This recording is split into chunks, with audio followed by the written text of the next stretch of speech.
गोष्टी अशा असतात की त्या आपण डीपली नाही बोलू शकत.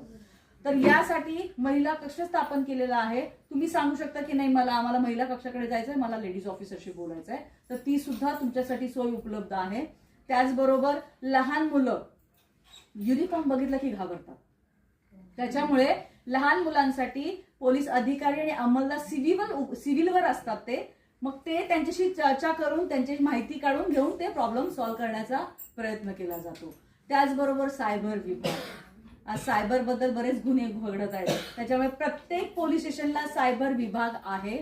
त्याचबरोबर 10 लाखाच्या वर जर काही असेल ट्रान्झॅक्शन झालेलं तर त्यासाठी प्रत्येक रिजनला सायबर विभाग आहे.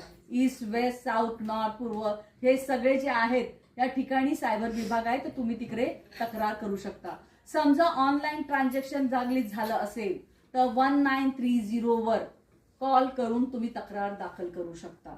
कारण ट्रान्झॅक्शन झाल्यानंतर 2 तास फक्त तुमच्याकडे असतात. त्या 2 तासात जर झटपट तुम्ही हे जर कारवाई केलीत तर तुमचे पैसे मिळू शकतात. जरी मोबाईलवर दिसत असेल की आपल्या अकाउंटमधून पैसे गेलेले आहेत, तरी संबंधित व्यक्तीला 2 तासापर्यंत ते पोहोचत नाही. कोणतेही ट्रान्झॅक्शनचे पैसे तिथपर्यंत पोहोचत नाही. त्याच्यामुळे 2 तास तुमच्याकडे आहेत. त्या तासात तुम्ही बँकेला कळवून किंवा प्रत्येक पोलीस स्टेशनला जाऊन एनसी करणं किंवा तिथे कंप्लेंट देणं फार गरजेचं आहे. त्याचबरोबर जर असं काही ट्रान्झॅक्शन झालं तर तुम्ही बँकेत जाऊन एक फॉर्म भरायचा असतो. 2 दिवसातच असतो तो फॉर्म.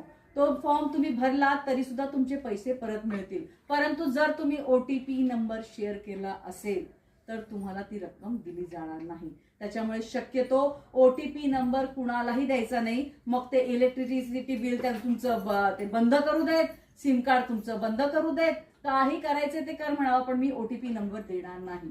त्याचबरोबर लिंक सुद्धा पाठवतात.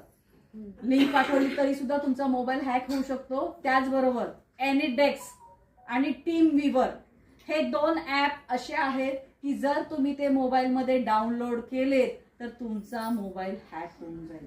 तुम्हाला कळणारही नाही की तुमच्या अकाउंटमधून कधी पैसे गेले.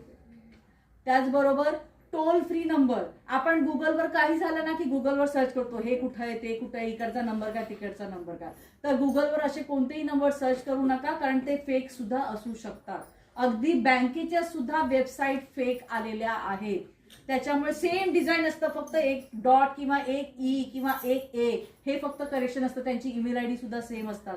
त्याच्यामुळे ज्या बँकेत अकाउंट आहे, ज्या आहे तिथे त्याची तुम्ही ईमेल आयडी तिथेच जाऊन बँकेतून घ्या. तो टोल फ्री नंबर आहे, तो सुद्धा तुम्ही बँकेकडूनच घ्या आणि मगच तुम्ही जे काय तुमची तक्रार असेल ती तुम्ही नोंदवा.